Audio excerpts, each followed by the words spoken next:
روز 24 آگوست در حضور پرزیدنت تاجیکستان راه آهن دوشنبه قرغانتپه کولاب مورد بهره برداری قرار گرفت. رئیس جمهور تاجیکستان امامعلی رحمان حین حرکت قطار افتتاح این شاهراه را برای مردم تاجیکستان و به ویژه ختلانیان روزی تاریخی خوانده افزود که در عرفه جشن مقدس و مبارک ملی 25مین سالگرد استقلالیت دولتی تاجیکستان یکی از نقشه‌های از لحاظ اقتصادی و اجتماعی بسیار مهم عملی گردید.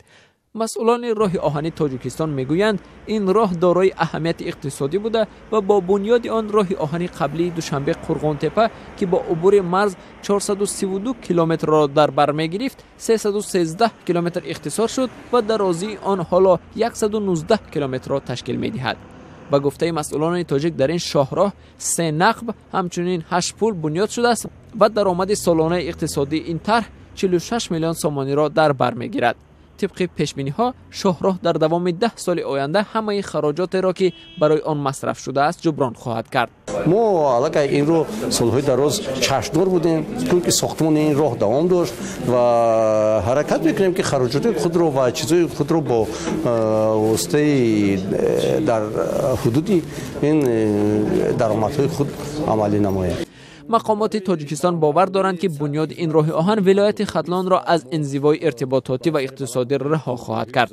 در ضمن بعد از آن که ازبکستان در سال 2011 قسمت از راه آهن خود را در منطقه اموزنگ ترمیز خراب کرد، ناحیه‌های قسمت جنوبی تاجیکستان با مشکلات حمل و نقل مال و کالا مواجه شدند. آن زمان حکومت تاجیکستان به ساختمان راه آهن دوشنبه قرغانتپه کولاب اقدام کرد. مسئولان راه آهن به رادیو آزادی گفتند که هفته آینده اولین قطار مسافربر در سمت کولاب مسکو که از 4 واگن عبارت خواهد بود به راه میبراید. اما راه آهن همچون نقلیات حالا مثل سالهای قبل مشتریان زیاد ندارد. برای ساعت‌ها متوقف شدن قطارها در مرز تاجیکستان و ازبکستان، کوفتوکاوی تحقیرآمیز سرحدبانان در لباس و بagaج مسافران و نرخ نچندان ارزان بلیط قطار باعث شده است مشتریان هنگام سفر هواپیما را انتخاب کنند.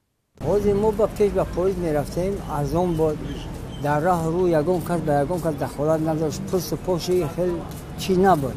حاضر میره با چهار آینه یا شور همیورا همه شما با این راه اومده گفتن غمیتیان پاسپورت رو میگیرن همین یکی نوای میکنن که بسیار اتکاز میره. بین سامالیات پرویز 500-600 سوم разница داره در بین.